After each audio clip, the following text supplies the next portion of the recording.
Pronto, gente, boa noite. Antes de mais nada, caso caia, aconteça algum problema, aguardem que eu dou um jeito de voltar, tá? Se vocês repararam, agora tá... Deixa eu ver se eu me enxergo aí.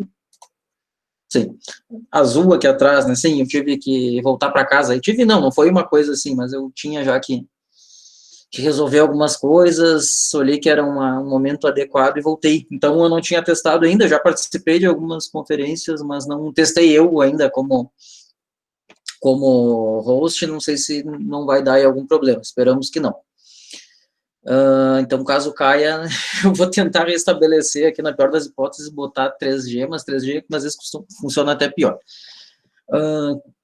Todo mundo bem? Todo mundo inteiro?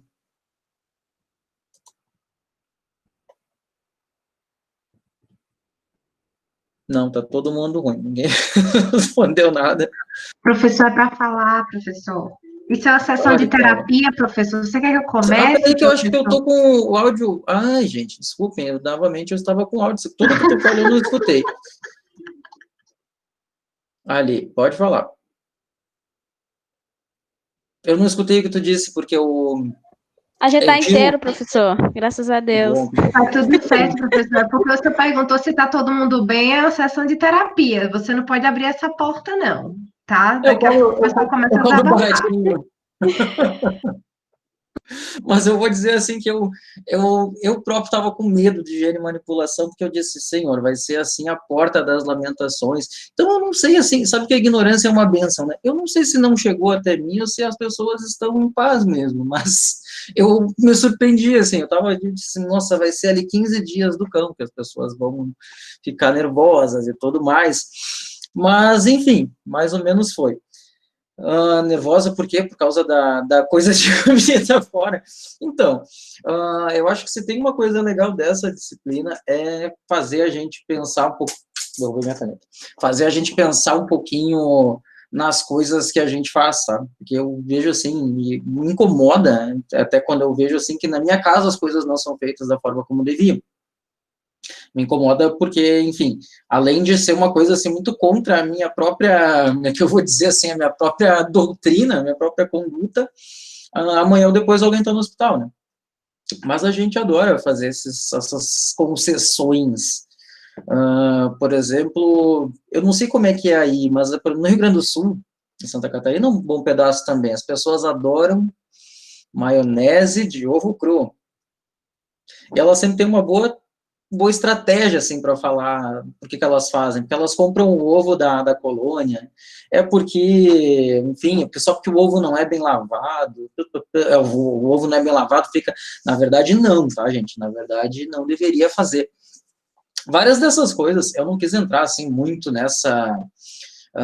quem que viu, só para eu ter uma ideia aqui, quem se interessou, isso não era uma obrigação, tá, mas eu teria ficado curioso. Tanto que eu não vi esse filme inteiro umas várias vezes. Quem viu aquele filme Food Inc., que eu passei um pedacinho? Quem viu vai ver que ele faz umas críticas interessantes e, do meu ponto de vista, válidas à indústria de alimentos. Muitos dos problemas que a gente tem hoje são porque a gente resolveu, né, que ninguém mais criava animal, ninguém mais fazia nada, todo mundo trabalhava fora e comprava de alguém que fazia para a gente. E aí a gente tem uma série de problemas em função disso. A própria questão do ovo, né? Antigamente não era um problema, de fato, né? Se tinha salmonela, de fato, só fora do ovo. Hoje já se sabe que não tem como escapar, né? Tá, mas como é que eu faço e não tenho problema? Porque a gente dá sorte, né? Porque Deus existe, né? Só uma boa desculpa para a gente dizer, assim, por que a gente faz coisas que não devia fazer e não... É que nem dirigir bebido, né? A gente, mas eu nunca tive problema. Tá bom, fica no aguardo aí que amanhã você pode ser o próximo da fila. Então, acho que uma boa parte do que a gente tem que pensar nessa disciplina é isso. Eu sei que esses vídeos dão um certo, como é que eu vou dizer, um certo efeito daqueles, todo mundo deve, não, todo mundo não, mas grande parte deve ter feito autoescola, sabe que aquele dia do vídeo que eles põem lá, assim, que a gente fica com medo de atravessar a rua, né, porque um morreu porque, sei lá, que estava atravessando no lugar certo, e um avião caiu em cima, umas coisas assim. precisa ter pânico, não, a gente só precisa começar a fazer as coisas do jeito certo. Se a gente fizer as coisas do jeito certo, as coisas melhoram. Quer ver uma coisa assim que mais do que desafiar ali a questão de temperatura em casa que a gente faz, eu e a Paula falando das folhas de salada, a gente não higieniza a fruta, né? E pior do que não higienizar, a gente passa água e acha que a água resolve a vida. Não, pode ser que ela piore, né? Pode ser que só espalhe. O que falaram ali? Imagina se os restaurantes conservam as comidas prontas, deveriam, tá? Deveriam, a gente já vai falar sobre isso. Então, é legal para a gente pensar, assim, no que a gente mesmo faz, tá? E como é que a gente conserva as coisas em casa. E não vale a pena esse pensamento, mas nunca me aconteceu. Pois é, né? O dia que acontecer, talvez você não volte para contar a história, como é que foi, tá? Mas eu particularmente gosto dessa parte de microbiologia, eu sei que é uma parte um pouco mais pesada. Eu acabei até não fazendo a aula síncrona para dar o tempo de vocês verem. Eu disse, não, é melhor, deixa eles uma semana inteira ali com o material. Tentei passar algumas coisas, eu percebi que alguns viram. Tentei passar algumas coisas que acontecem de fato, para a gente refletir nisso. Nunca acontece nada. Acontece, né? E vocês devem ter percebido que aqui no Brasil, sobretudo, a gente não tem um sistema super bacana que consiga dar conta dessas coisas, né, de notificações. Eu mesmo já tive algum problema com intoxicação alimentar e não fui atrás, né, um dia depois a gente está bem e por aí vai. Uma vez eu comi ostra aqui em Floripa e foi um evento, assim, eu e vários que comeram, no outro dia não estavam lá muito legal. Mas, enfim, isso que vocês estão falando agora, né, de ter um certo medo de ir para restaurante, é que é a coisa que a gente deveria evitar. É o que a gente deveria... o problema todo, e eu vi que alguns já comentaram no fórum, né, o problema todo é que a gente é sempre né, por máximo que você seja até um sommelier, que seja, um maître que seja, você é sempre... não é nem o dono, não é nem o gerente e tudo mais, e a gente sabe que essas coisas são, sim, complicadas de a gente conseguir mudar. Aqui em Floripa, a gente tem, quantas? 4 nutricionistas, eu acho, já nem sei, eu já perdi a conta, e elas atormentam até a gente, e às vezes até demais. Se elas verem isso, elas vão ficar bravas comigo. Mas o que eu queria falar não é sobre isso, mas é que a questão de que a gente ensina uma coisa, e é tão difícil, porque aqui como está na prática, como isso acontece com a gente está ali fazendo uma janta, fazendo um almoço, fazendo um evento e cobrando que as pessoas façam certo, aí o cara que trabalha no restaurante olha para ti e diz, mas não fazem nada disso na rua, né? Por que a gente fica fazendo o que não faz aqui? Porque a gente é que tem que levar as coisas para lá, e não o contrário, né? Não trazer o que é errado e generalizar. Então, isso é sempre bem, bem complicado, tá? Não é nem pretensão minha que eu vou resolver todos os problemas do mundo, né, passando por esse tipo de questão aí, né, de higiene e manipulação, mas mas importante é saber que a gente, como trabalhador, por máximo que seja até mesmo, vamos dizer assim, coagido a fazer coisas erradas, tem que fazer o máximo possível de coisas certas. E o dia que alguém tiver que levar a culpa é a gente. Nem que seja por isso, tá? Deixa eu dar uma olhadinha aqui no que vocês falaram. Deixa eu voltar um pouquinho mais, eu até li, mas deixa eu ver se tem algumas coisas... Sim, os vídeos das pessoas morrendo me assustam um pouco, entristecem até. Eu confesso que toda vez que eu vejo esse tipo de coisa, eu fico uma semana pensando, assim, vou na cozinha. Agora eu não estou na casa da minha mãe, né? Mas vou na casa da minha mãe, tem aquela carne descongelando fora da geladeira, sem óleo. Enfim. Agora, é uma coisa engraçada, assim, né? Apesar de que a gente tem subnotificação, nos Estados Unidos eles têm uns problemas sérios, tá? De higiene industrial, seríssimos. Tem toda uma história de lobby e tudo mais, que eles até comentam naquele caso do menino que morreu, mas é incrível. Se tu entrar no site, eu deixei os sites ali para vocês, se tu entrar no site do FDA hoje, se tu entrar lá no EFSA da Europa, que é um pouquinho melhor, todo dia tem lá broto de feijão contaminado com qualquer um desses patógenos, e por aí vai. É muito mais do que a gente pensa. Deixa eu ver aqui. Esqueceu as folhas de salada de ontem para hoje. Mas se lavar de novo tá tranquilo, né? Só não deixem de lavar. E essas coisas que vêm da terra é pior ainda, né? Porque uma fruta, eu não estou dizendo que pode comer, tá tudo certo. Mas pensem que quanto mais perto do solo, mais está num reservatório tremendo de micro-organismos. E aí pode dar problema. Eu mandei aquele caso para vocês, daquela empresa de sucos Oduala, que fez? Que eles juntavam a maçã, eu acho que eu digitei errado, que eles coletavam a maçã do chão, não pasteurizou adequadamente e deu problema. Claro que não é para coletar a maçã do chão, e por aí vai. Deixa eu rodar aqui para ver o que mais que vocês falaram. O Luiz Gustavo disse que ficou com medo, imaginando se eles conservam as comidas prontas na temperatura adequada. Olha, os restaurantes mais sérios, sim. Inclusive, a gente tem... Isso é uma coisa muito... Daqui a pouco a gente comenta. Isso é uma coisa muito do Brasil, né, buffet. A maior parte do mundo trabalha com empratado, com menu do dia. Mas esse negócio é muito nosso. Primeiro, desse exagero de comida. E se tiver só 2 tipos de carne, a gente acha que é horrível, né? A gente quer que tenha 5, 10, por aí vai. E segundo, a própria condução, né, desse sistema é um pouco difícil. É um sistema que num país, se bem que não interessa se é o país tropical ou não, né, porque em qualquer país provavelmente precisaria manter as coisas refrigeradas em um balcão frio e as quentes num balcão quente. Mas é um pouco complicadinho. Vocês devem ter visto ali, Bacillus cereus, por exemplo, é um clássico caso de buffet, né, porque fica lá, e aí baixa da temperatura que deveria, né, baixa dos 65, e aí, às vezes dá problema.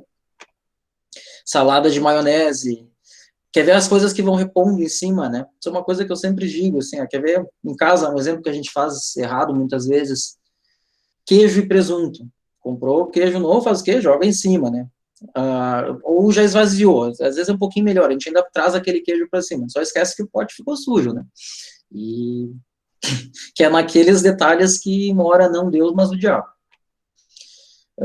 Que mais que eu diria? Mas realmente, o buffet, pra gente, como eu estava dizendo, os lugares sérios, eles têm um bom cuidado com isso, tá? Eles são obrigados a reter a amostra, não sei se vocês já viram, eu tenho um hábito de velho, que eu adquiri quando muito novo, né? Quando eu fui estudar em Cefet, tinha que almoçar cedo para não pegar a fila grande, então eu almoço muito cedo, 11 horas eu estou comendo. E eu chego, normalmente eu vou pra rua, assim, quando se podia, né, teve um tempo que a gente podia sair na rua, inclusive sem máscaras. Mas quando eu vou sair perto do meio-dia, eu não como em casa, né, já fecho ali, daí, primeira hora que tiver um restaurante aberto, eu entro. Aí, seguidamente, eu vejo eles com um saquinho recolhendo a amostra de comida, para isso, tá, eles são obrigados a reter a amostra, como vocês devem ter visto. Então, eles deveriam fazer as coisas de um jeito sério, a gente sabe que nem todo mundo faz isso, tá? E além do que, né, às vezes a cozinha faz tudo certo, e aí cabe a gente mesmo, como sommelier, como equipe de salão, adora ajudar a piorar a situação, à medida que a gente acaba fazendo coisas não adequadas. Tem a parte do que a gente vai conversar hoje. Deixa eu ver aqui. Que mais? Pensando no mise en place, nunca mais comi buffet. Não, esses dias eu fui até, tive que comer fora. Mas tá bem estranho de servindo pra gente, né? Ainda assim, é melhor do que da gente cuspindo na comida. Sim, comida de rua é uma coisa complicada. E vinagrete é uma coisa bem complicada também, tá? Lembrem-se que vinagre não é... O nome vinagrete é um certo erro, né? Vinagrete, na verdade, é vinagre... É ácido e azeite. Mas tudo bem, vamos adequar vinagrete como aquele negócio com tomate, salsinha. Putz, isso aí vem direto da terra e nem sempre é muito bem higienizado. Mas tem vinagre não adianta nada, tá? Vinagre talvez dê uma limpadinha. E, eventualmente, no caso das conservas, que tem uma quantidade alta, te ajuda a baixar o pH, mas não funciona, tá? Essa coisa de vou lavar a minha salada com vinagre, vou botar vinagre para garantir, não adianta. Conhaque na carne também não, tá? Às vezes eu vejo aí essas receitas tradicionais, aqui em Blumenau tem bastante, né? Carne de onça, racapeta, que é carne crua, e conhaque. Uma colherinha de conhaque. Você acha que uma colherinha de conhaque serviu para quê? Nem se tu tomasse, adiantava alguma coisa, muito menos para esterilizar a carne, né? Um blend a 40%, 38%, é claro que não resolve a vida, não. O que o Luiz Gustavo disse aqui? Com a Covid, a gente está lavando e passando álcool até no saco de arroz e no pacote, eu tive que fazer isso, eu tive que ir no mercado, aí depois de 5 meses, né, quando eu vim para cá, eu precisei ir, e é uma coisa chata mesmo, né? E às vezes o pacote não é bem fechado, daí toca álcool. Às vezes eu botei álcool num charuto, assim, fiquei enlouquecido, sabia que molhou, assim, tá chata essa vida. Eu pretendo não sair de casa tão cedo. Oswaldo disse que a ignorância é uma virtude, às vezes eu acho que né? Até a gente morrer, ou até a gente se quebrar muito a cara, ajuda bastante. O doutor disse que o que não mata engorda ainda tá valendo, não. Pode dar barriga d'água de vez em quando, né? Engordar nem sempre é bom. E ter também efeito laxativo nem sempre é bom, né? Todas aquelas DTA, praticamente todas elas têm alguns efeitos adversos aí, gastrointestinais. Nem aquela teoria dos 5 segundos, tá, gente? Eu não sei quem é o maluco. E pior que a gente acredita piamente naquilo, né? Não, é só ser rapidinho que não dá tempo. Não funciona bem. Isso funciona para a planta, né? Só fazendo um paralelo, né? Essa história de fazer alguma coisa crescer rápido funciona para limpar vírus de videira, por exemplo, ou de outras plantas, né? Que aí a planta cresce mais rápido do que o vírus se deslocando nela, tu corta ali e tá feito. Mas não funciona no pãozinho que derrubou no chão, tá? Não dá certo essa teoria. Sim, muitos lugares têm um cuidado terrível, e às vezes quando a gente vai nesses lugares, tipo centro de cidade, aqueles botequinhos de rodoviária, coisa e tal, a gente está piorando a nossa vida, né? Seja em origem de alimento, né, vem aí, carne, a gente todo dia vê transporte de carne inadequado, e todo esse tipo de coisa que é aquilo, não acontece nada, às vezes dá um desconforto aí, uma dor de barriga, mas um dia pode ser sério, né? Eu, particularmente, acho que quanto mais a gente evitar se arriscar, mais, né, melhor é. A Fátima disse que tem medo de comer salada com maionese, e a maionese eu evito. Assim, ó, apesar de que maionese nos restaurantes já é uma regra bem, no interior nem sempre, mas já é uma regra bem clara, né? Maionese é comprada. Ninguém está afim de comprar essa bucha, isso é muito fácil de descobrir, né? Porque daí muita gente come, muita gente passa mal, muita gente né, acaba tendo que ir para o serviço de saúde e rapidinho se descobre. Maionese é uma coisa que quase sempre vai bem por causa disso. Não dá muito certo em festa de igreja, não sei como é que funciona por aí, mas no interior do Rio Grande do Sul, por exemplo, é muito comum aquela galeto, que é bem na serra, assim, galeto que é gostoso, inclusive, e aí saladinha de maionese, adivinha? Às vezes dá uns probleminhas.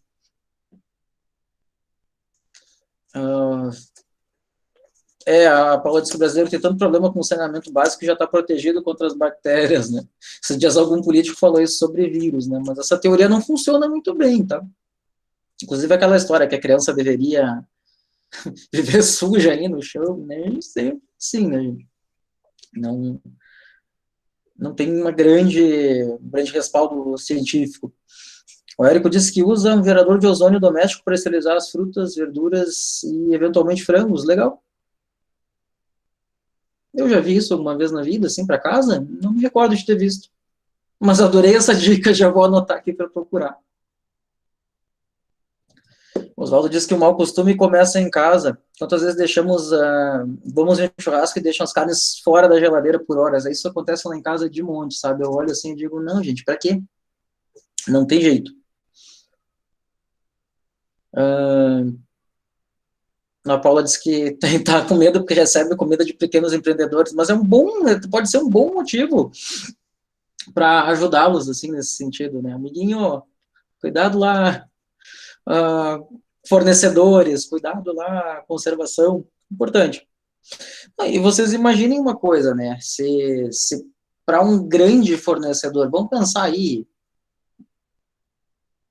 Sadia que seja, dá prejuízo, claro que a Sadia tem uma escala enorme, né? Então, potencialmente poderia, com um problema de segurança de alimentos, causar um dano enorme, inclusive em várias partes do país, né? Mas a Sadia, bem ou mal, tem ali o seu, né? Bem ou mal queria estar aí. Tem um lastro financeiro, tem uma equipe boa de advogados, imagina o pequenininho lá. que faz alguma conserva, por exemplo. As pessoas adoram fazer conserva em casa e nem sempre fazem como deviam. Um dia dá um problema, essa pessoa não tem. Olha a Baker, gente, não é uma questão de micro-organismo, né? Mas olha a Baker, que era uma empresa relativamente já estabelecida, os caras vão à falência com tudo que vai, com todos os problemas que vão dar, né? Além de acabar com a marca. Tá, mas acontece tanto, talvez sim, tá? Eu tenho uma colega que é aqui da UFSC, e o exemplo é bem esse, eles têm uma incubadora lá na ciência dos alimentos, e tem ela não quis me falar, tinha um amigo, mas, né, amigos, negócios da parte. Tem alguém famoso que faz papinhas para criança, e ela disse que ela ficou horrorizada. Ela é responsável lá por dizer para os alunos se pode pegar um caso ou não. Ela disse, não pega isso aí, porque a gente vai matar alguém um dia ainda, porque diz que a mulher não esteriliza, não sei o que, faz papinhas naturais. É aquela velha história, né, que artesanal é melhor, o que é natural é melhor. Cuidado, nem sempre. Eu, inclusive, às vezes confio mais em coisas industrializadas do que em coisas feitas em casa. Deixa eu ver uma coisa, já desconfiava de pequenos negócios em aplicativos, imagina agora, não sei se essas pessoas têm esse treinamento, então, aí é que tá, foi bom tu falar, Paula, deveria, tá? Alguns devem ter achado, assim, então, eu achei um pouquinho extenso 30 horas, mas tem, por legislação, tem que ter treinamento em higiene e manipulação de alimentos, tá? Então, deveriam. Agora, é aquela velha história, o que tu aprende, normalmente os cursos pequenos ali, 12 horas, que seja em 30 horas, tu esquece em 5 minutos, somente quando é conveniente. E do meu ponto de vista, eu acho que essa é uma das grandes questões, é que a gente adquire esses hábitos para fazer efetivamente, tá? Não para mostrar um certificado quando precisar de um emprego e depois esquecer. Sim, a fiscalização do Brasil, Wanilson, não é boa, não é grande coisa. Tá? Isso é, claro, é um pouco difícil no mundo, né, porque olha o número de pessoas que tem, o número de estabelecimentos para servir essas pessoas, olha que o aparato estatal que deveria ter para isso, mas talvez deveria ser mais, se a gente fizesse assim, vamos dizer, levas de fiscalização, assim, fortes, tá, tudo bem que daí todo mundo arrumaria para aquele tempo e depois esquecia da vida. Ajudaria. Eu acho que a gente tem que ter essa certeza de que há alguém olhando, isso é um fato. E talvez um movimento, já que alguns de vocês, inclusive, podem empreender e tudo mais, um movimento interessante para se pensar é isso, é investir em melhorar a qualidade efetivamente, né, em termos de segurança de alimentos, e pôr isso à prova, né, cozinha aberta, só que a pessoa não pode entrar, né, tem que botar toquinha e tudo mais, mas é interessante, cozinha envidraçada, é um ato de transparência que nem sempre custa muito mais, tá?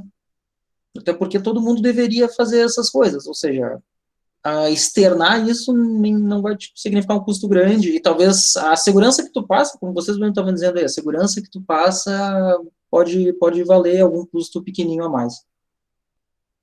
O que mais que eu queria ver?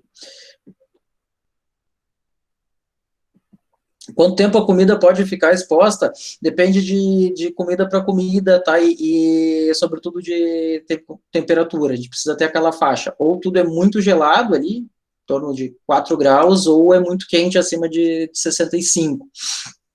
E aí, em torno daquelas 3 horas que tu vai ter de serviço, isso costuma funcionar sem problemas. O problema todo é que tu tem que garantir essas temperaturas, não é uma faixa, é o mínimo o tempo inteiro. E às vezes isso não acontece em buffet, né? Às vezes ele acaba variando. Mas só uma variadinha, será que dá problema? Dá, porque o micro-organismo não é que nem a gente, né? A gente, para se reproduzir até não leva tanto tempo, mas para gerar a vida que surgiu leva 9 meses. O micro-organismo leva quase nada. Inclusive ele não precisa nem trocar material genético, né? Ele corta um pedacinho dele, ele vira outro. E aí, isso é uma loucura, efetivamente. E outra coisa, né? Falar em comida exposta é sempre, né? Em baixa temperatura ou de fato acima ali dos 65. Tudo que a gente deixar ali numa boa, no relento, não vai ser, não tá seguro, né? E tem um tempo seguro em que você pode deixar? A gente normalmente não fala sobre isso, exatamente para que não dê essa ideia estranha, né, de que, se eu deixar ali 5 minutos, tá bem, se eu deixar 10, se eu deixar, só deixei 1 horinha, ou tá na geladeira, ou tá em alta temperatura, ponto.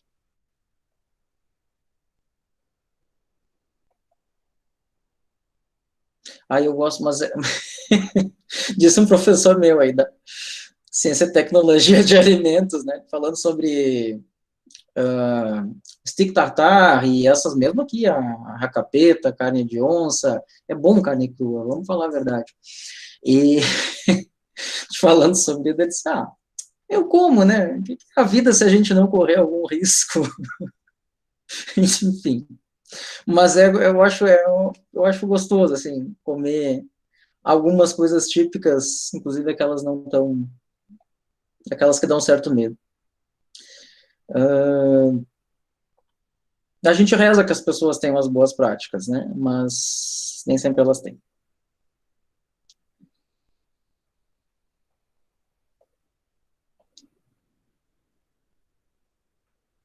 Assim, eu já vou comentar essa questão das vinícolas, tá? Eu evitei falar um pouco disso para a gente não sair, né? Eu não escutar aquelas coisas tradicionais, mas para a gente pensar em questões de vinícolas. Já vou comentar isso, tem uma pergunta, inclusive, hoje.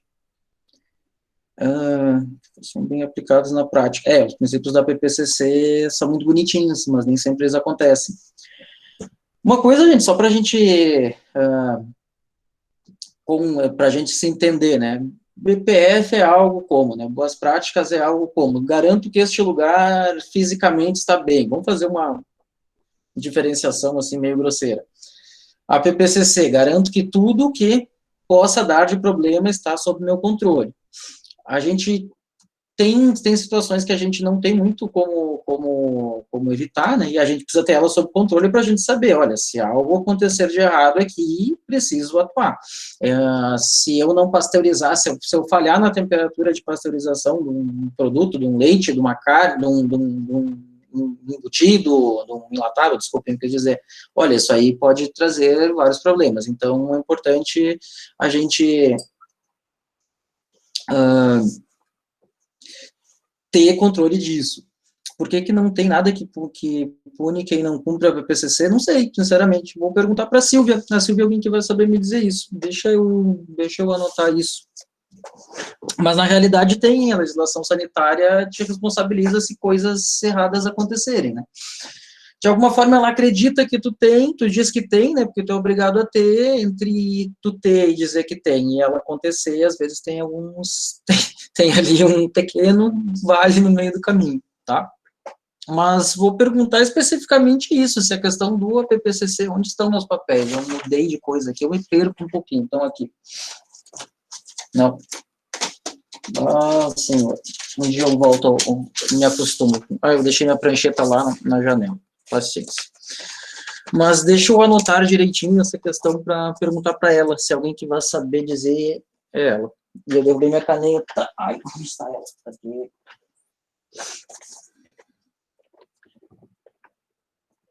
É importante dizer quem é que tinha dito aí que a fiscalização falha muito. Eu já deixei a parede toda riscada da cadeira, se eu riscar mais, isso piora a situação. Mas efetivamente, nem sempre é que não exista previsão. Existe, o que acontece grande parte das vezes é não ter a fiscalização, né? A PPCC, como a gente viu, é uma coisa que, em princípio, existe, mas nem sempre, obrigatoriamente, o cara tem que ter BPF. BPF, vocês viram que não é exatamente suficiente, aquela coisa toda. Mas anotei aqui, até vou perguntar para ela. O que eu queria falar? Ia falar alguma coisa qualquer. Sim, tá? Eu vou buscar a pergunta aqui. Só para a gente deixar, só para a gente combinar aqui, 3 horas direto, é claro que é muita coisa, tá? A gente vai dar uma pausa daqui a uma meia hora, mais ou menos isso, e aí a gente vai para a segunda parte, que é inclusive essa parte mais da prática aí de restaurante. Deixa eu catar onde eu deixei aberta aqui a pergunta, tinha a seguinte pergunta da Isra. No processo de elaboração do vinho em vinícolas de porte menor, quando observadas as etapas de desengasse, trasfega, fermentação, pode considerar um ponto crítico que representa risco à qualidade do produto final e segurança alimentar? Deixa eu copiar aqui para vocês e mandar. Errei a janela. Então, essas questões são bem, de alguma forma, mais relativas, boa, não digo também, são um pouco relativas, tá? Tudo que envolver algum perigo, tu deveria ter lá o teu ponto crítico e ter alguma forma de controle. Então, vamos pensar aqui por partes. Onde é que perigo que eu tenho com a uva?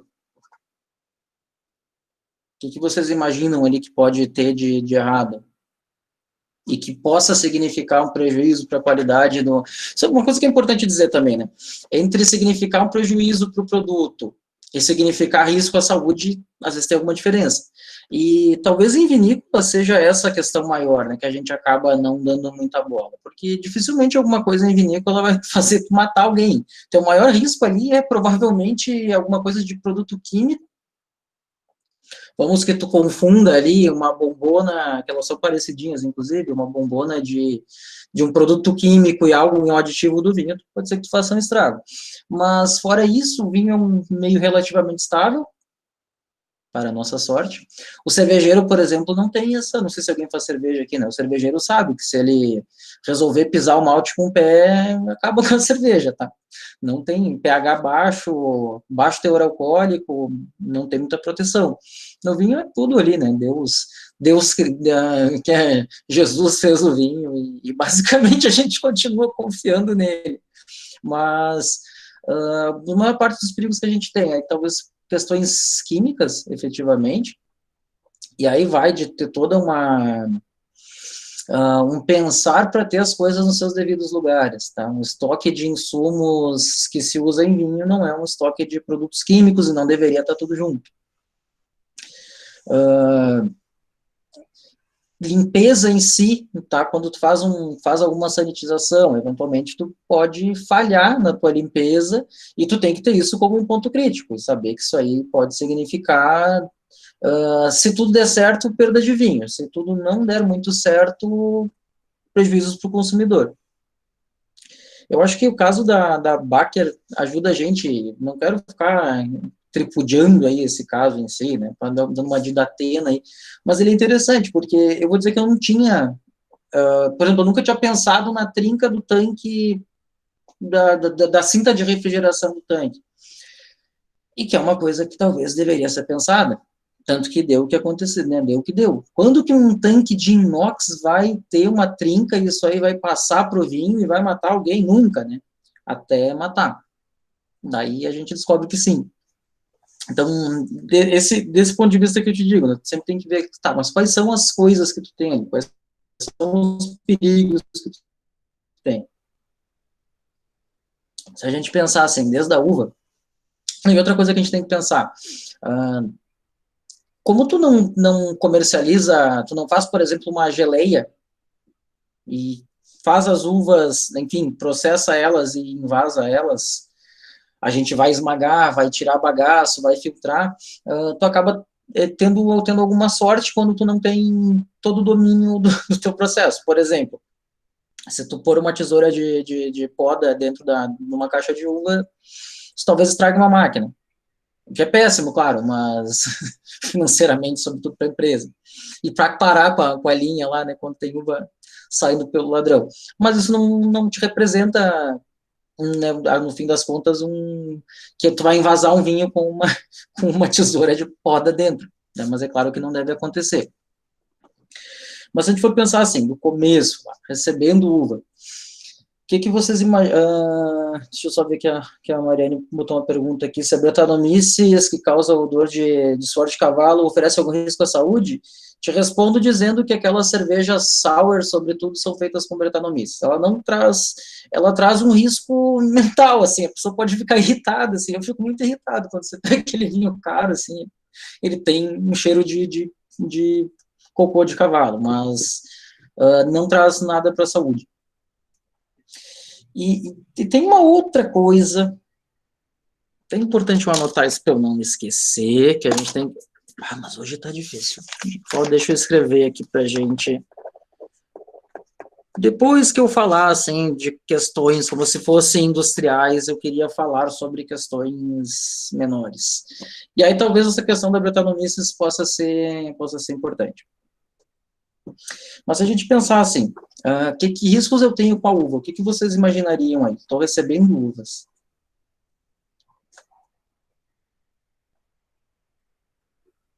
Tem um alarme tocando, gente. Não tem riscos, que maravilha. A ignorância é uma... Pode ter uma coisa de perigo químico, né? Deveria ter? Não, não deveria. Tá? E aí, é claro, tu precisa ter isso muito claro com o teu produtor, com o teu fornecedor de uvas, né? Em tese, que as pessoas talvez perguntem, tá, e agrotóxico, e essas coisas, eles deveriam não estar presentes, né? Por quê? Porque eles têm um período de carência que tu precisa obedecer. Na maior parte das vezes, uva para vinho, isso costuma funcionar bem, tá? Frutas in natura não funcionam muito bem. Se vocês pegarem as pesquisas aí, o que tem de agrotóxico em frutas que a gente compra para consumir, é altíssimo. E um dos maiores problemas de agrotóxicos é inseticida. Inseticida tem carências muito longas. E quando é que os insetos vêm numa fruta? Quando ela tá boa, inclusive pra gente, né? E aí, o que tu faz? Para não perder a tua produção, tu bota inseticida. E tu bota inseticida, precisa lá de 20 dias de carência, tu tem que colher em 10. O que tu faz? Tu manda do jeito que tá. E aí, isso representa um risco, efetivamente. Tá? Outra parte boa da maior parte dos defensivos agrícolas em vinho, em suco de uva, não. Em vinho é que a maior parte deles precipita com álcool. Ou seja, no suco de uva ele continua ali, tá? Se tiver. Se tem contaminação da uva com metais pesados vindo da chuva ou do solo, estava pensando nisso hoje, tá?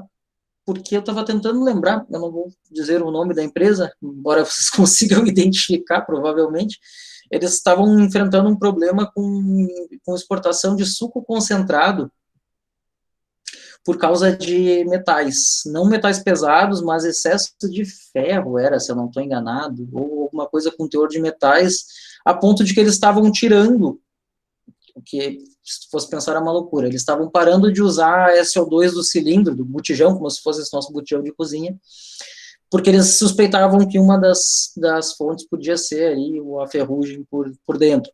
Algumas legislações são bem restritivas com essas coisas, tá? De metais pesados eu não tenho conhecimento, tá? De saber que tenha problema, mas às vezes tem teores, que uma coisa que a gente falou, assim, muito além do que boas práticas e a PPCC, alguns mercados têm legislações ainda mais estritas. A maior parte das ISO são muito mais criteriosas que BPF e a PPCC. Claro, elas são específicas, né? Tem diversas, mas elas são mais restritivas ainda. E para tu acessar esses mercados, não tem outra alternativa. E era esse caso lá, o concentrado era Japão, não lembro, eles estavam começando a incomodar, e eles começaram a descobrir que eles precisavam mudar algumas coisinhas. Isso, tipo a ISO, tá? Como é que chama? Eurep Gap e tudo mais, tem diversas coisas, diversas normas que eu não quis enlouquecer com, específicas de alguns mercados, tá? Mas eu diria assim, os principais problemas... eu particularmente não sei... TCA não é tido como contaminação, porque efetivamente não é um patógeno, né? O que não quer dizer que tu não deva ter o controle sobre ele. Um dos pontos é esse, tem razão, tá? A gente deveria ter cuidado com o nosso fornecedor de rolha, contar com um fornecedor que tivesse cuidado, que não usasse clorados e eliminar todo o cloro da tua cantina. A parte boa dessas ferramentas de qualidade é que, sobretudo essas certificações, é que tu tem que fazer tremendo de um levantamento das coisas que tu faz. E aí tu passa a ter absoluto domínio. Aí tu começa a descobrir, por exemplo, que se deu tudo certo com as rolhas que tu recebeu, e eles têm o teu fornecedor lá, MA Silva que seja, tem auditoria, tem lá laudo, tá tudo certinho, e tu teve um problema com rolha, ou deu alguma falha qualquer lá, ou a falha está na tua própria empresa. Grande parte do que se teve de problema com TCA, inclusive, não era que vinha com as rolhas, né, mas era que vinha que se criava com usar cloro em vinícola, por exemplo. E hoje cloro em vinícola é uma coisa terminantemente proibida. Não proibida por lei, mas sabidamente estúpida. Ah, mas espera aí, mas se eu lavo um tanque com cloro e eu tiro ele, não era para não ter problema? Pode tomar o vinho que saiu dali, tá? Ficou ali 0,000, não tem, tu não vai morrer, não vai acontecer nada, não vai, o problema todo é que 0,000 para uma bactéria pode ser suficiente, para uma levedura pode ser suficiente, e era isso que acontecia, tá? Esses fungos que causam o TCA acabavam trazendo estragos em função do resíduo pequenininho que tinha de cloro nos vinhos. Tem alguns relatos também de pallet de madeira, que a madeira não ia em contato com o vinho, né? Casos extremos, tá? Mas que acabava desenvolvendo e passando para o vinho, por exemplo, engarrafado, encaixotado numa expedição. Então, a recepção... Deixa eu pegar a pergunta direitinho aqui para ver como é que ela estava. Tá, essa etapa de recebimento, ela pode ter alguns riscos, alguns perigos químicos, efetivamente, em função da uva. Não deveria acontecer, mas pode, né? E a gente, enfim, deveria ter esse cuidado. E ela tem alguns riscos que aí é muito interessante dizer, a gente precisa ter domínio e qualidade, efetivamente. E pode ter alguns riscos para o teu próprio maquinário, né? Se tu mandar uma tesoura de poda numa desengaçadeira, talvez não aconteça muita coisa, vai dar um barulhão, provavelmente ela sai inteira do outro lado, junto com o engaço. Se tu botar numa prensa pneumática, tu estoura a membrana. Pode parar a prensa, inclina, dá uma desgraça para conseguir terminar de prensar. Então, algum cuidado tem que se ter. Tá? Algum cuidado tem que se ter. Que mais? Deixa eu pegar o resto da pergunta aqui.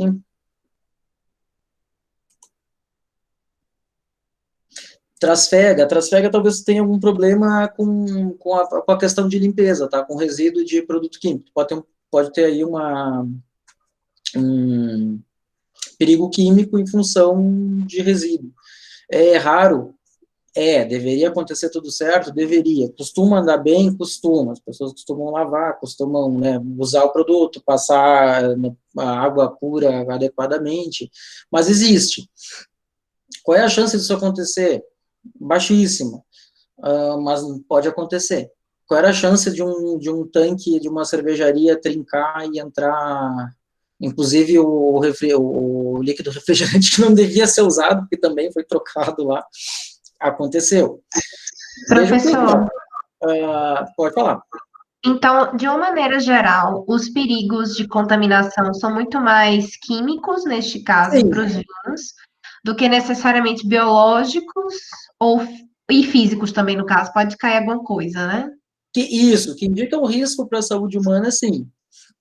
Que indica um risco para tu perder produção ou perder qualidade, tá? A gente poderia pensar em vários riscos microbiológicos, né?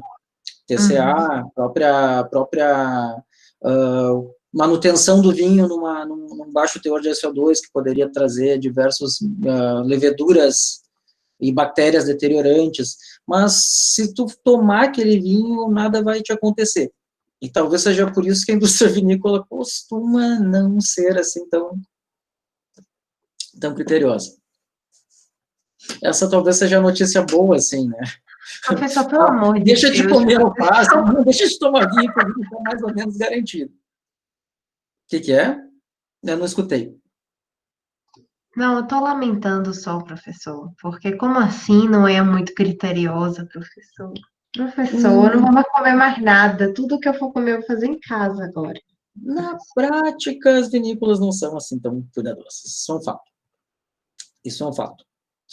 Ah, eu assumo essa culpa junto aí, que a gente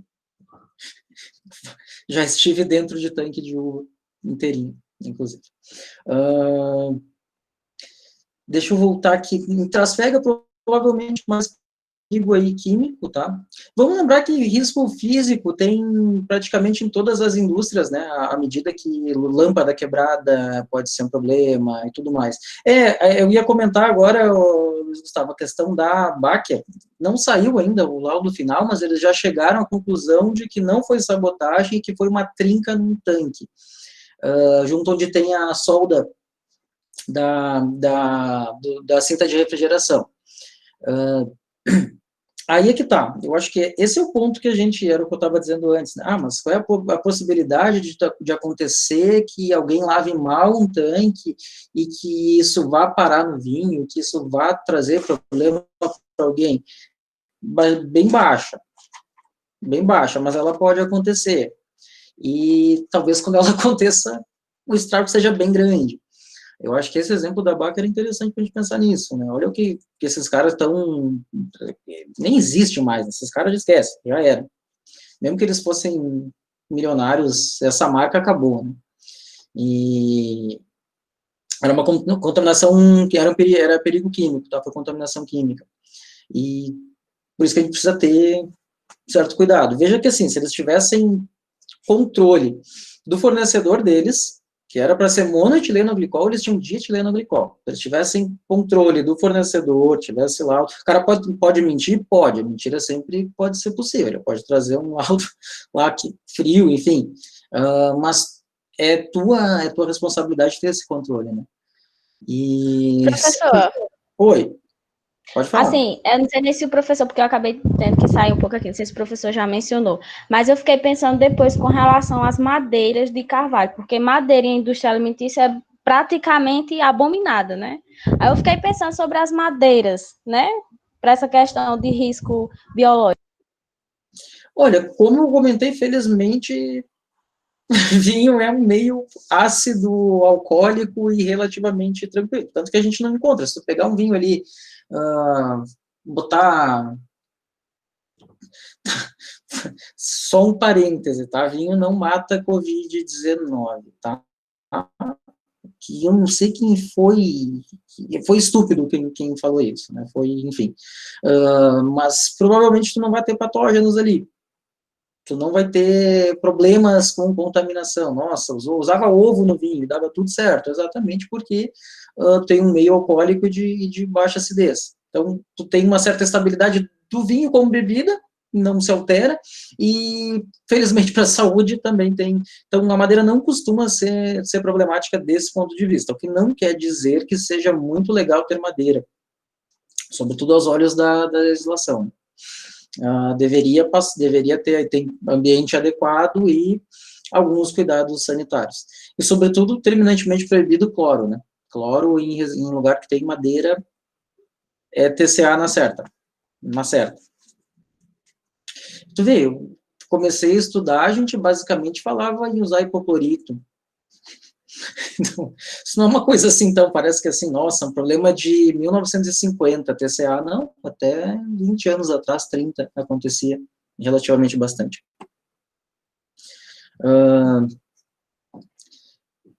Em relação à Trasfega, eu acho que o maior problema seria químico ali, né, exatamente. Deixa eu pensar se tem alguma outra coisa. Tem outras questões, aí é que tá, assim, normalmente, como a gente não vê bem a prática aí, mas quem já viu aí em vinícola, normalmente o tanque não por máximo que esteja num lugar claro, uma portinha desse tamanho, um tanque desse tamanho, não tem uma boa iluminação. Vai uma luz, vai uma lâmpada para dentro do tanque. Não sempre, né, para não dizer nunca falei isso, neguei, assim, né? Mas quase nunca essa lâmpada, por exemplo, tá dentro de um suporte que, se ela estourar, ela não cai. Mas se tiver no bagaço, vai ficar no bagaço, né? Até vai, se tiver no vinho, se passar por filtração, fica, mas, né, não é o ideal. O ideal é tu separar tu agir evitando que isso aconteça. Eu preciso dizer, assim, que eu me sinto super desconfortável em falar dessas questões de ferramenta de qualidade em vinícola, porque eu podia ser cretino e dizer, não acontece nada, mas acontece, né? O que mais acontece é a enjambração. De questões ambientais também, sempre tem alguém para destruir o ralo lá, que é feito para que não entre bagaço, não vai lá e destrói o ralo para entrar o bagaço. E por aí vai, né? Verdade seja dita. Mas eu também não minto quando eu digo que o vinho, de alguma forma, é um alimento seguro pelas suas condições, tá? Por outro lado, se não fosse, eu garanto que as pessoas não fariam isso, né? Se tu fizesse as coisas que fazem vinho numa cervejaria, pode botar fora, assim, porque não dá. A cerveja não tem proteção que o vinho tem, tá? Deixa eu ver aqui, trasfega, e o que é mais? Em fermentação é aquilo que eu te disse, deveria evitar que, por exemplo, uma tesoura fosse para dentro da uva, e se tu usasse ela a uva inteira, mas ela acaba ficando fora do vinho. É correto dizer, não me importa que tesouras vão? Não, deveria. E tem alguns riscos que eu acho que, assim, e eu já quebrei muito termômetro vinícola, né? Eu acho que a gente devia ter cuidado com a medição de temperatura. Volta e meia a gente usa termômetro de mercúrio e, né, eventualmente ele vai parar. Não, nunca aconteceu comigo de ele parar no vinho, mas eu acho que não deveria usar termômetro de mercúrio em função disso. E para isso que serve essas gente chata, essas, né, que a gente adora xingar essas pessoas, coitadas, você vê uma pessoa super legal. Para isso que serve essas tia chata aí, que enchem o saco por causa de regra, de auditoria, para evitar isso. Que numa bobagem a gente faça um estrago. Eu vou dar um exemplo, assim, de risco, e aí era até mesmo risco ambiental. Eu acho que está tudo certo, vocês estão me escutando, né? Estão tão quietinhos, são silenciosos. Ouvindo sim, professor. Que bom. Mas quando também não vem ao caso a empresa, uma vez, normalmente o que gera a solução de SO2 é um negócio de vidro, como um visor de vidro. Quebrou aquilo. E aquilo deu gente espirrando. É que nem compressor de amônia, quase, né? Quando aquilo ali dá porcaria, sai de perto, porque arde o olho de todo mundo, arde o nariz de todo mundo, irrita, e é um certo risco. O que faz que não faz aquilo de um jeito seguro? Não ter uma tia chata enchendo o saco. Ou seja, as tias chatas são muito importantes para que a gente evite problemas que não deveria ter, e que não é tão impossível evitar, tá? Eu acho que fazendo, assim, um resumo dessa história, assim, de ferramentas de qualidade, claro, não era o nosso enfoque essa questão, assim, industrial, efetivamente, é mais para pensar ali na condução de um estabelecimento que produz refeições, mas é a gente pensar nisso, para que correr um risco que eu não preciso. Quer ver um outro risco que a gente tem também, que eu esqueci de comentar? Vidro, né, a gente trabalha com vidro. Tá, mas, nossa, eu corro um risco de tomar caco de vidro quando eu abro o vinho? Provavelmente não. Mas é um risco tão básico que se tem um cuidado, mas é um ponto que você sabe, olha, pode ter atrito da garrafa com a máquina, pode gerar, então tu tem que estar de olho ali. As ferramentas de qualidade, antes que elas, de tudo, elas são absolutamente preventivas. E quase que exageradamente preventivas. Para quê? Porque é muito melhor exagerar para não fazer do que fazer e depois ter que dar um jeito, tá?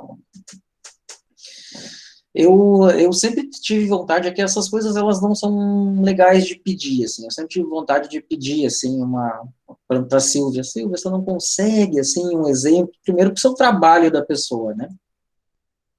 Fazer ali uma auditoria e gerar planilhas e controles e tudo mais, mas eu sempre tive vontade de olhar, assim, uma pronta para dizer, mas isso é uma coisa que a gente não vai conseguir, né? Segredo industrial, relações comerciais e tudo mais, até para a gente ver assim na prática, ó, isso aqui seria interessante.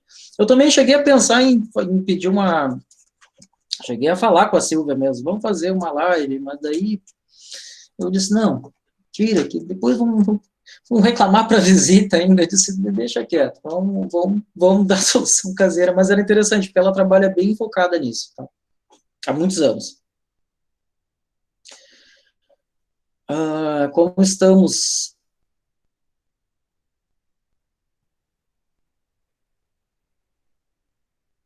Tudo certo? Querem falar alguma coisa?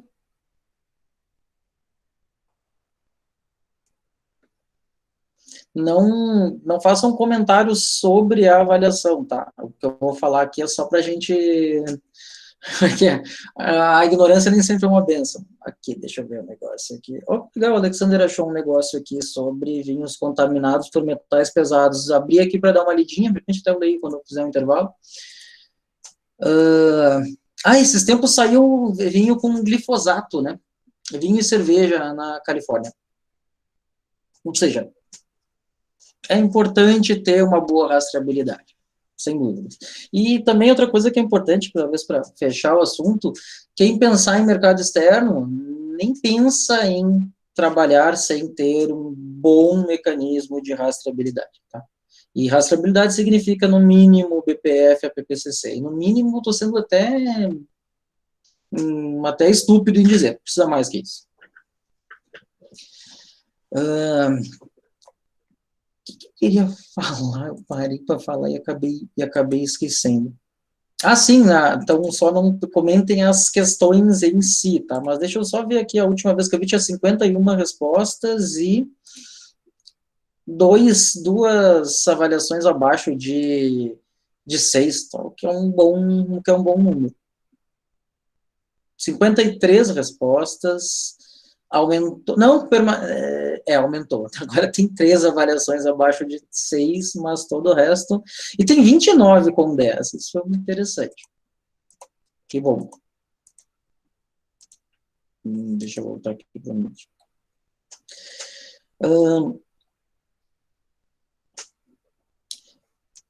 Deixa eu pensar se a gente faz, o que vocês preferem, que a gente faça uns 2 intervalos menores ou que a gente faça um intervalo maior?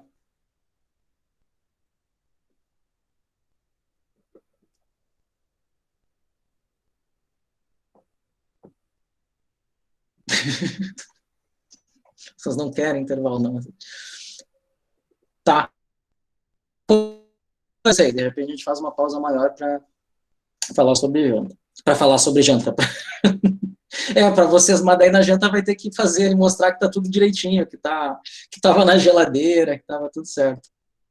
Mas acho que tá bom, então vamos fazer uma maior daqui a uns 20 minutinhos, daí eu dou uns 20 minutos, como se fosse numa aula normal, e aí a gente continua até umas 9 e tantinho, não pretendo assim esgotar. E a conversa sobre, apesar de ser a parte mais que importa assim, para o trabalho de salão, que a gente vai falar agora, ela é uma conversa relativamente leve e relativamente óbvia. Nesse curso vocês não acabam não tendo assim a parte que eu acho que seria importante ali de salão mesmo, tá? Em enogastronomia a gente tem história história dos alimentos, que inclusive eu não fiz exatamente história dos alimentos, tá? Eu fiz história da alimentação. História dos alimentos a gente falar como é que o cara plantava milho, não sei o quê, por que o milho chegou aqui, não é bem isso que a gente quer. Eu acho que provavelmente alguém errou, então eu estou entendendo que eu tenho que falar de história da alimentação. Isso, daqui a uns 20 minutinhos a gente para.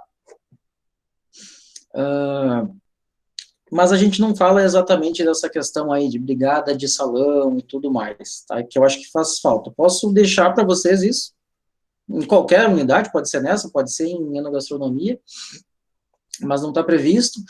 E nesse material que eu deixei com vocês, que tem o número 7, tem HMAB e serviço de salão, vocês chegaram a ver?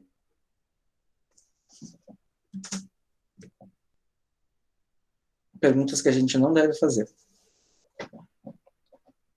Enfim, vocês não viram, porque vocês vão ver hoje, claro, né? Só por... Então, eu achei que ele tá bem bonzinho, tá? Isso é de um colega meu. Ele tem uma parte legal, resumidinha sobre se a gente tivesse aí um curso menor, provavelmente teria ficado nele. Mas ele tem partes mais práticas de salão. tá? E acredito que seja útil esse material para vocês. O que vocês, uma coisa que a gente tem que pensar, assim, eu vou aproveitar esses 20 minutos antes do intervalo para a gente tentar trocar uma ideia. Como é que vocês veem um restaurante, assim, no geral? Como é que funciona? Professor, repete a pergunta que eu não entendi bem. Como é que tá de volume falar nisso, tá bom? Conseguem me escutar bem? Tudo certo. Tá, Tudo perfeito. certo. É porque às vezes dá uma travadinha aqui em casa. Tá bem. Como é que vocês costumam ver... Tá, perfeito. Como é que vocês costumam ver um restaurante funcionar? Como assim? Funcionando quando a gente é cliente, está no salão e vê a movimentação, é isso? Pode ser. O que tem nele, assim? Como é que ele é? Bom, tem de tudo, né? Tem os restaurantes que você consegue ver o funcionamento da cozinha, tem, por exemplo, a Casa do Porco em São Paulo. A parte onde eles fazem os preparos do porco é tudo ali muito visível, mas tem lógico, tem exaustor, então você não fica com cheiro de porco quando você vai para lá. Mas é aquilo, né? A gente é na fé. É na fé que aquela pessoa, do mesmo jeito que ela cuida do salão, ou seja, se o salão tá limpinho, se o pessoal atende bem. Então, você imagina que se dá do salão para frente tá tudo bem, você imagina que lá para dentro a coisa tende a tá legal, mas não é uma garantia. Eu sei disso. Eu lembrei de um caso aqui. Alguém é de Maceió, hein?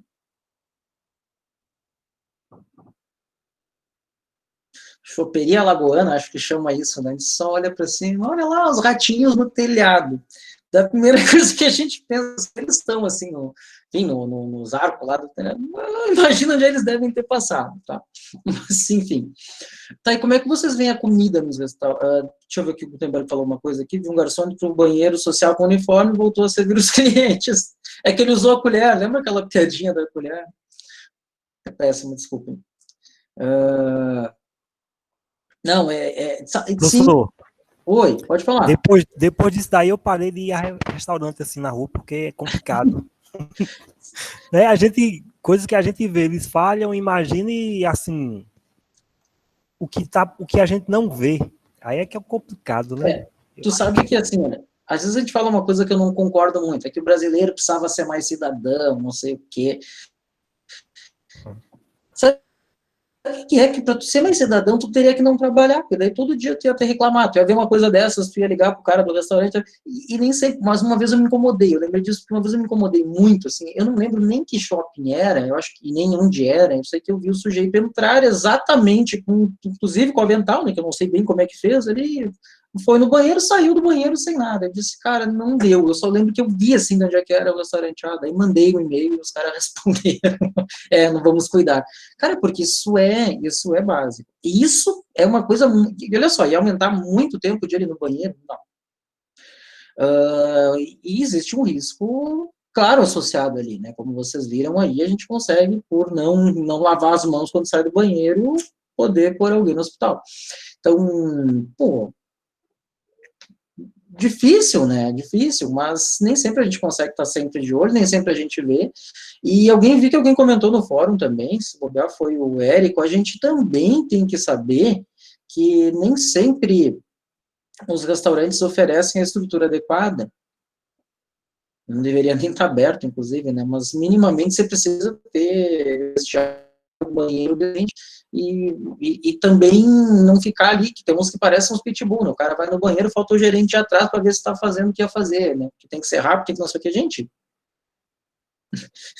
Aí o cara sai correndo, mas não estou dizendo que ele está certo, mas por outro lado também ele acaba sendo cobrado de um jeito estúpido e acaba fazendo as coisas pela metade. A gente diz que costuma olhar para as instalações, se tem filtração, se tem mofo em parede. Normalmente sim, normalmente é aquela história, né? Se o que está à vista não tá bem limpo, imagina o que está escondido. Por outro lado, tem muita coisa limpinha, bonitinha à vista, que nem sempre está bem maravilhosa lá atrás. A gente tem um restaurante em Porto Alegre, não vou falar o nome, mas pela descrição você descobre, que é o principal restaurante chinês, que são os chineses que trabalham, chineses da China. Mas eles eram, quando eu trabalhava lá, eles eram clientes nossos, e todo mundo, enfim, restaurante saia na Veja e tudo mais, né? Daí o colega disse, tu já entrou na cozinha deles? Ela disse que é impossível. Cabeça de frango jogada, coisa e tal, porque é a forma como eles costumam ser. Eles arrotavam, isso eu sei. Eu entrei, mas estava dando um treinamento lá, saiu um som assim, opa, porque é o normal da vida deles. E não dá, né, gente? Não dá pra gente ser desse jeito. Mas, enfim, mas como é que vocês costumam ver, assim, a comida no restaurante? Onde é que ela tá?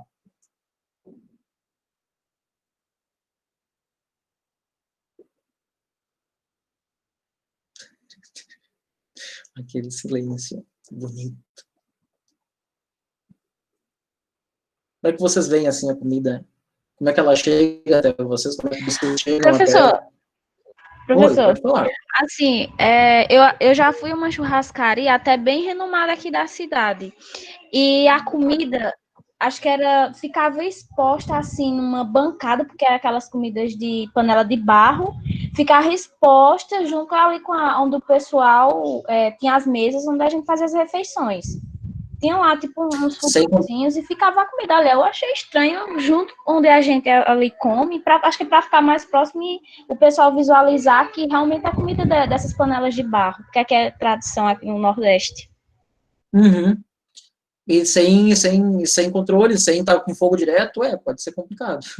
Eu achei estranho, assim, bem conhecida a churrascaria aqui. Bem conhecida na frente do shopping, é isso? Gostou? Fala logo, Mariane, qual é o restaurante pra gente não ir mais lá, pelo amor de Deus? Vou contar um caso dessa. Não, vou deixar quieto. Há 10 anos atrás, provavelmente nesta mesma churrascaria da frente do shopping, fui tomar um chopp e o chopp estava velho. Aí eu disse, puta merda, nem o chopp vocês acertaram, não deu. Eu disse, tá ruim esse negócio aqui, tá bom. Enfim. O que a Pamela disse que almoça sempre na rua, restaurante de comidas expostas em buffet. Sim, pronto, aí tá. Esse era o comentário. Por incrível que pareça, eu só queria não tem problema. Eu adoro fazer perguntas mais abertas que as pessoas falam e às vezes você pega coisas que você não tinha pensado. Mas é bem isso, Pamela. Eu no comecinho eu disse, a gente no Brasil é muito acostumado com buffet e acha que o mundo é feito de buffet, não é? É uma coisa muito nossa, tá? Muito nossa e muito da América em si. Se tu for ver o resto do mundo, eles costumam funcionar com um serviço empratado, ou enfim, à la carte, não exatamente buffet. E daí é uma coisa que às vezes a gente precisa ter, assim, repensar como é que funciona. Quando você tem um à la carte, você vai ter mais, antes você senta e depois você faz os pedidos, tá? Então, quando a gente falar, por que eu faço esse preâmbulo? Porque quando a gente fala aqui de serviço de restaurante, a gente está falando disso, tá? Não é que não possa ter um restaurante decente, um buffet, não é isso, mas é que quando a gente vai falar, tem um monte de coisa que a gente vai falar que vocês vão olhar, tá, mas aonde acontece isso? Em qualquer restaurante que seja à la carte, tá? Preparo de mesa, montagem de salão, layout, forma de funcionamento, provavelmente está falando em relação a serviço à la carte, tá? E o que vocês costumam, o que foi, não quero mais nem pensar no passado, em comia sem pensar nos buffets. Vai bem o estado das saladas, Mas pensem em uma coisa, independente de ser buffet ou não, o que vocês veem ali, além da comida no restaurante? Quando eu fui no Uruguai, comi um tivito, achei que teria problemas, mas deu tudo certo. Ficava em temperatura. No Uruguai eu comi um punch uma vez ali na Destriote de Julio, que o cara foi um pouquinho pior. Ele ainda, além de ele pegar o dinheiro, ele largou na tábua que ele usava. Eu disse, Jesus, aqui, ó, contaminação em pesos é mais nobre, né? Mas deu tudo certo também. Hoje eu não faria isso. Não sei nem por que eu fiz isso, né? Mas o que a gente tem que pensar? Há um preparo prévio do restaurante, tá? Há um preparo prévio das pessoas, há um preparo prévio do salão, há um preparo para que as coisas, para que a gente consiga receber. Essa parte foge um pouquinho de higiene e manipulação, mas se entrelaça à medida que a gente precisa ter as coisas postas, bonitinhas e adequadamente limpas, tá? E limpa, eu acredito que vocês já devem ter se dado conta disso, né? A gente tem um conceito de limpo meio estranho, a gente acha que limpo é o calçado que não tem barro, né? O calçado que tem barro é sujo, mas estou dizendo uma coisa bem hipotética, mas se eu pegar esse calçado com barro, levar para uma autoclave, que não é aquele negócio de fazer espumante, pelo amor de Deus, esterilizar esse barro tá zerinho de micro-organismos, né? Então, limpo e sujo na nossa cabeça é sempre coisa que tá com sujeira, coisa que não tá, mas a gente precisa pensar que nem tudo o que parece que está sendo sujeira é limpo, efetivamente, né? É higienizado. E isso é um trabalho que a gente faz previamente. Primeiro a gente vai montar o salão, vai fazer... tem um vídeo de serviço de vinho, vai ter alguma coisa bem básica. Sim, e o primeiro dos pontos é esse, tá? A gente tem um restaurante, além de comida, a gente tem salão, a gente tem mesas e a gente tem pessoas. E eu acho que esse é um bom ponto para começar a conversa. Lá, quando falava de higiene, falava, né, inclusive sobre, né, que tinha que lavar as mãos, mas dizia mais alguma coisa, né, por exemplo, tinha que tomar banho. Então, as pessoas olham assim, como assim vai dizer para eu tomar banho? Então, tem que contar, assim, para vocês, que muitos já devem saber, que nem sempre as pessoas tomam banho todos os dias, tá? Mas é que isso aí na Europa tem aquela história, né? Porque é frio, né? No Brasil não é frio, né? Porque as pessoas aí na Europa têm aquecedor para todo lado, né? Então, tomar um banhozinho diariamente é importante, tá? E que se tu não tiver nem um pouquinho se importando, tá? Com higiene, enfim, de trazer problemas de saúde, você precisa se importar com o bem-estar das pessoas, elas não estão nem um pouquinho querendo sentir o seu, a Paula acabou de dizer, né? As pessoas não estão nem um pouquinho querendo sentir o seu maravilhoso cheiro natural. Nós, quando éramos homens das cavernas, nos importávamos com isso, né? Inclusive, era uma forma de nos distinguirmos, tirarmos e tudo mais, igual os cachorrinhos e os gatinhos fazem, os leões e tudo mais, mas a gente saiu dessa época. A gente come carne cozida, né, bem cozida, bem assada, e a gente não fica mais assim, né, fazendo aquele tipo de coisa. Então, por favor, parece uma bobagem, tá, mas banho e um desodorantezinho legal é importante. Parece uma bobagem tremenda, mas é. Tá, e cabelos, barbas e essas coisas, como é que fica? Podem pôr a opinião de vocês, gente. Hoje vai ser bem, hoje eu quero conversar, assim, igualzinho se eu tivesse com a minha turma aqui. Eu acho que eu vim para cá, acho que eu estou dando aula, na verdade, eu ainda estou nessa função de distância. O que eu faço ali? Eu estou vendo a Cileia aqui com cabelo, bonito cabelo, inclusive, aqui na foto. O que eu faço com esse cabelo? Quando vai trabalhar a Hermínia também, a Ariane também, a Verusca também, o Jackson tá mais legal, a Paula também. Cabelos presos, tá? Cabelos presos. Tem isso. Aí é que tá. Vamos dividir duas coisas. Se tu for trabalhar em manipulação de alimentos, preso e com touca, né, e protegido. Se tu for trabalhar no salão, apenas preso, tá? Mas eu, por exemplo, tenho cabelo meio grande, que eu não tô cortando, tem sei lá eu quantos meses, né, que eu não corto, mas gel, alguma coisa assim, né, bonitinho, quietinho e cortado. Vamos pensar que na situação normal eu podia frequentar um cabeleireiro, né? As pessoas não precisam arrancar os cabelos, tá? Fiquem tranquilos, meninas, e eu também, que eu não gosto dos meus cabelos curtos. Daí a gente tem que fazer um paralelo aqui, fazer posso eu, dono de restaurante, me meter no estilo da pessoa? Não, mas a pessoa também não pode fazer com que o seu estilo traga questões, né, de ordem, problemas até mesmo de ordem administrativa, porque não pode ficar, né, não pode ficar com cabelo esvoaçante, não pode ficar com cabelo prestes a cair quando, por exemplo, estiver carregando um prato, tá? Eu já dou uma olhadinha no chat. Então, cabelos sempre presos, tá? Ou cortados, né? E bonitinhos, penteadinhos, seguradinhos. Mas tá, a gente tá falando em quem tem cabelo comprido, tá? Quem tem aquele cabelo mais ou menos comprido.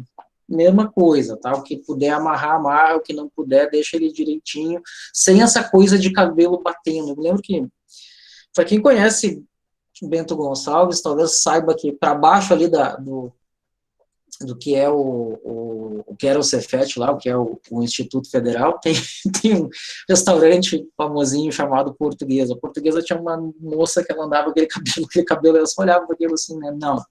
Não, e ela com seus pratinhos na mão. Então, por favor, cabelos presos, cortadinhos, bonitinhos, e tudo mais. Deixa eu dar uma olhadinha aqui, antes de falar da barba, e deixa eu ver o que o Wesley falou, que o self-service sendo analisado com um olhar mais amplo, podemos notar como é anti-higiênico. Em grande parte das vezes é um pouco, né, porque as pessoas estão servindo e conversando, e tem uma placa desse tamanho, né, não converse, né, sobre os alimentos, não espirre, o cara vai lá, e de fato é. Mulheres passam a mão nos cabelos, os homens também. Tanto é que em alguns países os balcões térmicos são conhecidos como coxos. E várias vezes na Europa é como está funcionando aqui, né? Alguém te serve. A abertura é para dentro, não para fora. A Pamela narrou uma história, vamos ver. Uma amiga bem viajada disse que foi na Torre Eiffel e nela, num restaurante muito afamado, isso aqui lá de cima é caríssimo, inclusive. Com cozinha de vidro só pode ser. Através do vidro ela viu lá na cozinha uma moça de cabelos longos soltos. Não estavam presos e nem com touca. Ela sempre diz que não conhece um lugar mais limpo que o Brasil, sim, só um pouco de verdade, tá? As nossas leis sanitárias, às vezes, até inviabilizam algumas técnicas antigas. O pessoal de produção de queijo fica louco da vida, mas eu acho que eles têm razão, tá? O legislador tem razão. Se você, para fazer uma coisa tradicional, oferece risco à saúde, você não para de fazer a coisa tradicional, e ponto. Os produtores de queijo vivem reclamando que querem usar coisa de madeira, que não sei mais o que querem sair com queijo na sacolinha e vender no centro. Não é o papel do legislador facilitar a tua vida e pôr a população em risco. O que ele disse? Que é um lugar onde todos acham que jamais terá problemas com a alimentação de hospital particular, não necessariamente, deveria ser bem cuidadoso, né? Ela acompanhou a irmã no hospital em Juazeiro e a janta do acompanhante, nossa, pegou uma infecção que quase morreu. Não querendo dizer que tu não está certa que a infecção foi por causa da comida, mas tem uma coisa que é verdade também, né? Cada vez mais a gente está tendo problemas com bactérias resistentes em restaurante de toda sorte, em instalação sanitária e tudo mais, e às vezes a gente não pensa muito bem que isso foi um certo mau uso nosso mesmo ainda, de tanto antibiótico e coisa e tal. Os micro-organismos são muito mais rápidos que a gente, né? Inclusive dão uma palavra final sobre o nosso corpo. E eles vão se adaptando. O tempo geracional deles não é, né? Para a gente, para ter filho, a gente leva um tempo, o micro-organismo não leva nada, tá? E sim, os queijos com furinho são coliformes, tá? Aquele queijo prato cheio de furinho não era para ter furinho, era para ser um queijo de massa lisa, né? Sem furinhos.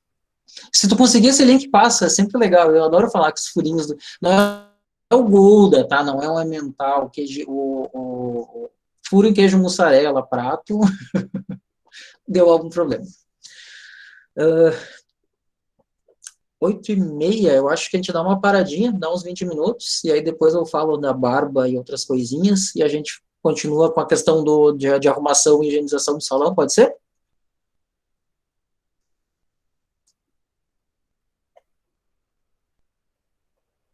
Perfeito, eu vou parar de gravar aqui, senão as pessoas que vêm depois vão ficar 20 minutos olhando um negócio, né, sem nada, e vai que alguém abra a câmera aí com a comida na frente, a gente vai reclamar, vai dizer que o cara não lavou a mão, não estava na geladeira, e por aí vai. Então tá, eu vou dar um tempinho, 8h50 a gente volta, pode ser, daí a gente dá dar um descanso, consegue tomar uma aguinha. Quem for ao banheiro, né? Até daqui a pouco.